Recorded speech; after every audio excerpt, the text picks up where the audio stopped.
Okay, so we're going to take a quick look at this unit here. This is the standard Horizon HX851. Now, this has been superseded by the 870E, but a lot of the features are the same. This unit's about a year old. They've added a couple of new features, such as when you hit the water, you can set your position so the rescue services can figure out your drift. But this unit, I'm still using this. It's a fantastic piece of kit. You can get these on eBay. You can still buy them. They're a little bit cheaper than the newer model, obviously, so you can pick these up for around about £160. What's that, about $250, something like that. Okay, so first thing I want to point out, I've added a slight modification to this radio here. I've added this tie here, just out of a bit of paracord. It comes with these two holes in it, so you can thread that quite easily. Now, even though this is a floating unit, and it is waterproof to 3.3 metres, something like that, but it does float. You can see just around the side it's got this luminous strip down here.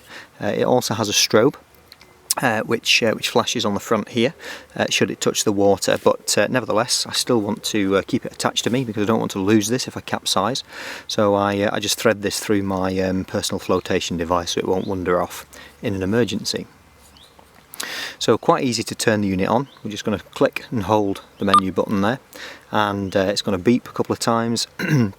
It does default to high power. You can see that up here. Hopefully you can see that, and it's on channel 16. It does have dual channel scan, so we can monitor multiple channels at any one time. You can see at the moment it's acquiring a GPS signal. Once it does that, you can change this display, you can change the defaults on this.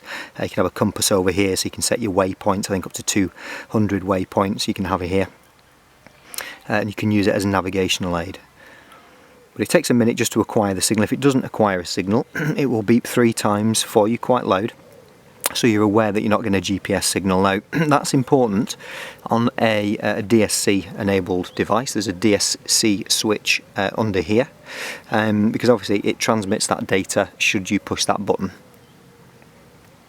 So as I mentioned, it's taking quite a while to acquire a signal here. It does take a minute, but obviously you can use this as a unit. Sorry, I showed you the wrong side there. The DSC switch is under there, a little red button, so you can't accidentally push it. That's a requirement now.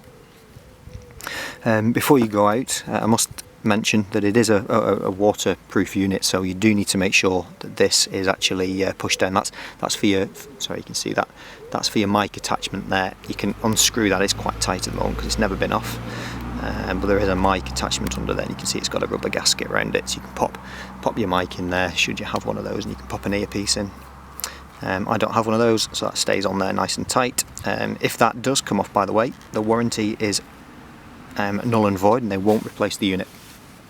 Worth mentioning that this does come with a 3-year waterproof guarantee, which is great. I still have a cover for this. I do put a cover around it because even though it's got a guarantee, that's pretty worthless should the unit fail when you're upside down in your kayak, and you do actually need a helicopter to come and get you.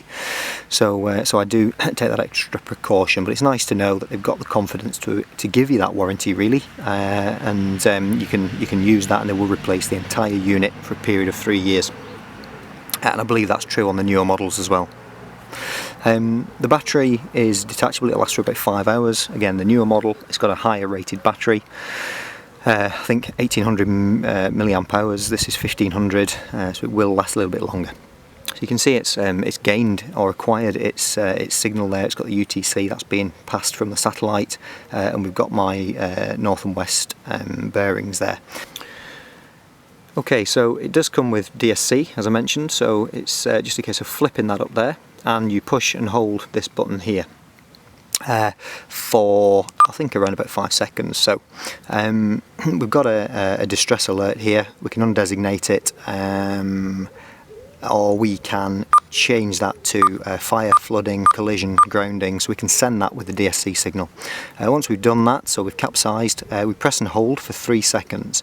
When I do that, I won't do that now obviously, but when I do that, it's going to send all my GPS signal, my GPS data with that signal, and it's going to send a distress. Now in the UK, you've got to follow that up with your Mayday message, so your standard Mayday message, and you should all be familiar with that. I'll probably cover that on a separate video.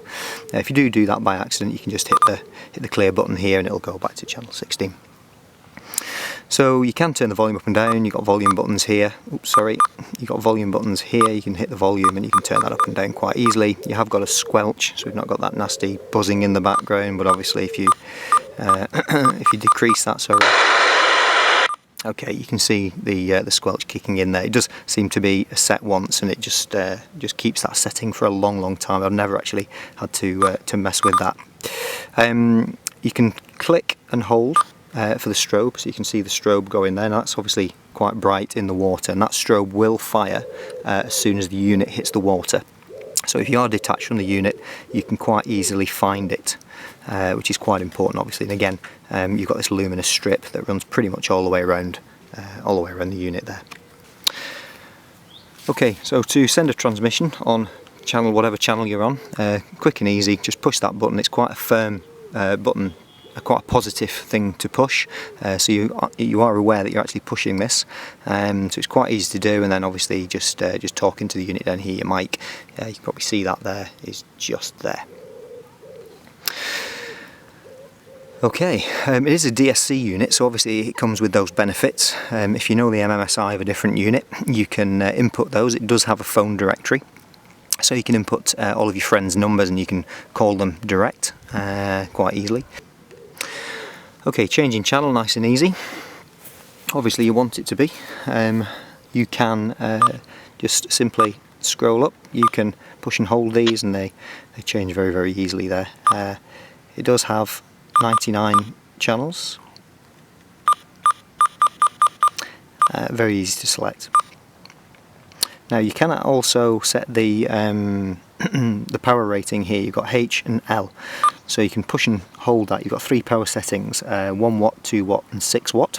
So it's quite a powerful unit for a handheld device, and it's just a case of pushing and holding this button here. You can see that it's changing the power rating up there.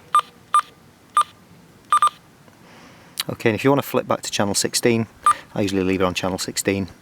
You just pop that button down there.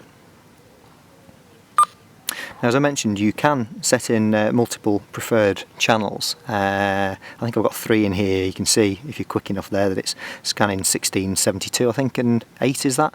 And when it picks up a signal on any of those, it'll just stop. It'll rest on that channel and allow you to listen to it. It'll fix to that channel. If you want to cancel that, just hit that scan button again. So very easy unit to use. We've got a pretty sturdy belt clip on the back here. Okay, you've also got a lot of other functions on here that I haven't shown you, and you can access those just through the menu here. You can see the kind of sub-menu option there. You just push and hold this button here.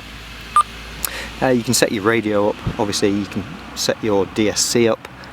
You have your GPS set up, your compass set up, Waypoint set up if you want to use that function, and let's just have a quick look in radio setup. So we'll enter that. You can see you can set your display, what you want on your display, your dimmer, your contrast, how long your lamp stays on for, all that kind of stuff. So here we've got position, so we've got our GPS position.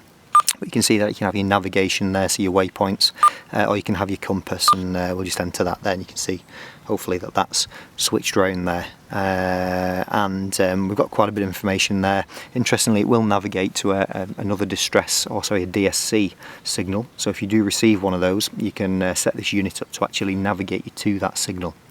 So all in all, even though it's an older unit, it's still good. I'm still using it. Obviously, and I don't think I'll be upgrading